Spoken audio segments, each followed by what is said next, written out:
Salut et bienvenue à cette nouvelle édition du Cola Info. On débute avec les performances des Lions indomptables ce week-end et Naguida Aboubakar qui continue son ascension.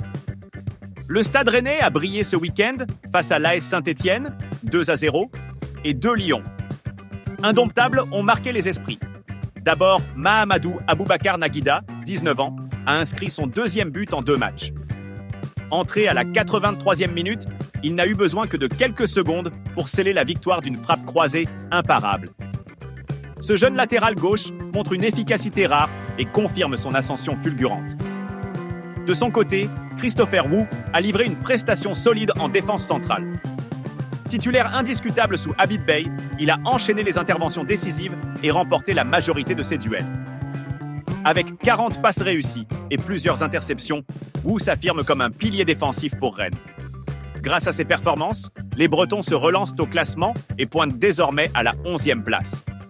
Une soirée réussie pour les deux Camerounais qui continuent de porter haut les couleurs des Lions indomptables en Ligue 1. Toujours en France, le FC Lorient a confirmé sa domination en Ligue 2 ce week-end avec une victoire 3-1 face à Amiens. Et les Camerounais, Darlin Yongwa et Arthur Avom, ont joué un rôle clé dans ce succès. Yongwa, solide sur son flanc gauche, a multiplié les interventions défensives décisives tout en apportant du soutien offensif, notamment avec un centre précis à l'origine du deuxième but.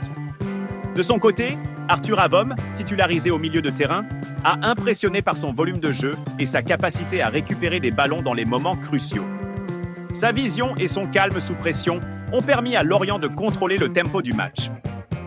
Avec cette 4e victoire consécutive, les Merlus consolident leur place de leader. Les performances de Yongwa et Avom confirment leur importance dans l'effectif d'Olivier Pantaloni, alors que Lorient vise un retour en Ligue 1. Carlos Baleba a été l'un des grands artisans de la victoire de Brighton face à Chelsea, 2-1, ce week-end en FA Cup. De retour après une légère blessure, le milieu camerounais de 19 ans a livré une prestation solide en jouant 75 minutes. Positionné en sentinelle, il a excellé dans la récupération de ballons et la relance, contribuant à stabiliser le milieu de terrain face à un Chelsea agressif. Bien que Jorginho Rutter ait volé la vedette avec un but et une passe décisive, Baleba a impressionné par sa maturité et son impact défensif. Son entraîneur, Fabien Hürzeler, n'a pas manqué de saluer son rôle crucial dans cette qualification pour le prochain tour. Une performance qui confirme le potentiel énorme de ce jeune lion indomptable. En Italie, André Franck Zambo Anguissa, récemment élu joueur du mois de janvier en Serie A, a reçu son trophée ce dimanche. Il n'a pas pu empêcher le match nul 1-1 de Naples contre l'Udinese hier soir. Le milieu de terrain camerounais a disputé 70 minutes avant d'être remplacé par Giacomo Raspadori. Bien que Naples ait ouvert le score par McTominay à la 37e minute, l'Udinese a rapidement égalisé à la 40e minute. Anguissa s'est montré solide défensivement, remportant plusieurs duels au milieu de terrain et tentant un tir cadré. Malgré sa prestation, Naples n'a pas réussi à creuser l'écart avec l'Inter Milan et se retrouve sous pression dans la course au titre. En Arabie Saoudite, Georges Kevin Nkoudou a brillé lors du match nul, 2-2, entre Damak Club et Al Hilal en Saudi Pro League.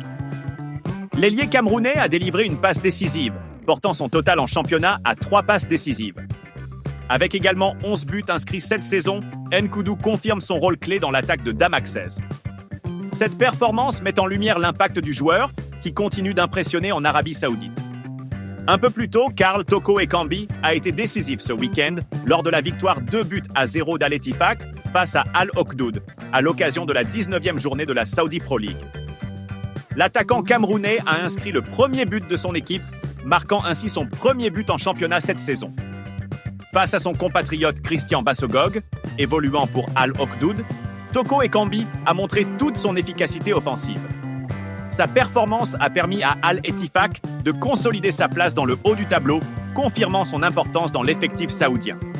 Une prestation qui ravit les supporters et relance sa saison en Arabie Saoudite. En Espagne, Etienne Eto'o continue son impressionnante série avec le Rayo Vallecano B en 5e division espagnole. Lors de la 21e journée, l'attaquant camerounais a inscrit un nouveau but, contribuant à la victoire 3-2 de son équipe face à Tribal Valderas. Ce but porte son total à 17 réalisations cette saison, confirmant son statut de leader offensif de l'équipe.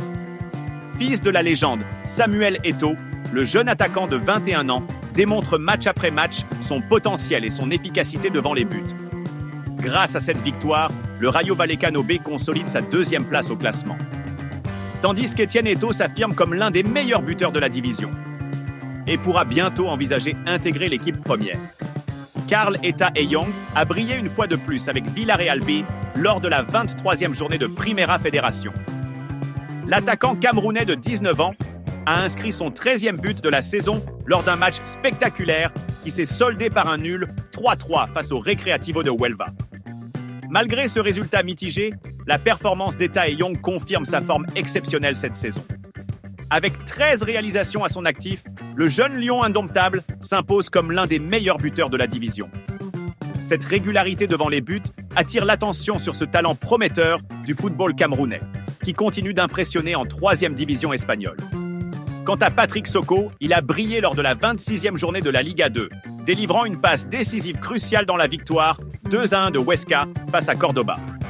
L'attaquant camerounais confirme sa forme étincelante avec désormais 7 buts et 2 passes décisives à son actif cette saison. Cette performance a propulsé Huesca à la 2e place du classement, consolidant leurs ambitions de promotion en Liga. Soko s'impose de plus en plus comme un élément clé de l'équipe aragonaise qui semble bien armée pour décrocher son ticket vers l'élite du football espagnol à 18 journées de la fin du championnat. On termine cette tournée des Lions en club avec Jean-Pierre Nsami, qui a été l'homme du match hier en Super League suisse lors de la victoire 2-1 de Saint-Gall face à Zurich. Entré en jeu à la 65e minute, l'attaquant camerounais a inscrit un doublé en seulement 11 minutes, permettant à son équipe de renverser la situation. Avec ses 2 buts, Nsame égale le record historique de 111 réalisations en Super League, co-détenu avec Marco Streller. Une performance qui confirme son statut de légende du football suisse et relance Saint-Gall dans la course au podium. Le football camerounais a connu un dimanche chaotique et mouvementé. À Bamenda, le match entre PWD et Fauve Azur a été brutalement interrompu par des coups de feu aux abords du stade Young Francis Arena. Alors que le match était à égalité, un but partout, des tirs ont retenti, semant la panique parmi joueurs, officiels et spectateurs. Les joueurs de Fauve Azur ont dû quitter le stade sous escorte policière. Patrick Bala, responsable de la communication du club, a dénoncé les menaces subies par son équipe et les arbitres. Il a également remis en question la décision de jouer ce match à Bamenda, une région en proie à l'insécurité depuis 2016. En face, PWD de Bamenda a salué la volonté de la FECAFOOT de faire jouer les matchs partout et a appelé à l'unité dans cette situation inédite. Cette situation soulève des interrogations sur la sécurité des matchs dans certaines régions du Cameroun. Le CTFP, qui avait validé le stade, devra s'expliquer sur les risques encourus par les équipes. Ce triste épisode s'ajoute à d'autres problèmes logistiques du championnat. Les déplacements des équipes, notamment celles du Grand Sud, se font souvent dans des conditions précaires. Coton Sport, par exemple, effectue la moitié de sa saison par voie terrestre, parcourant de longues distances vers le centre, le littoral et l'ouest. Ces incidents mettent en lumière les défis auxquels fait face le football camerounais en termes de sécurité et d'organisation logistique. On termine cette édition avec l'image du jour, Samuel Eto'o qui se relaxe aux chutes de la Lobé. Si vous avez apprécié, n'hésitez pas à liker, commenter et partager. Et à demain pour une nouvelle édition du Cola Info.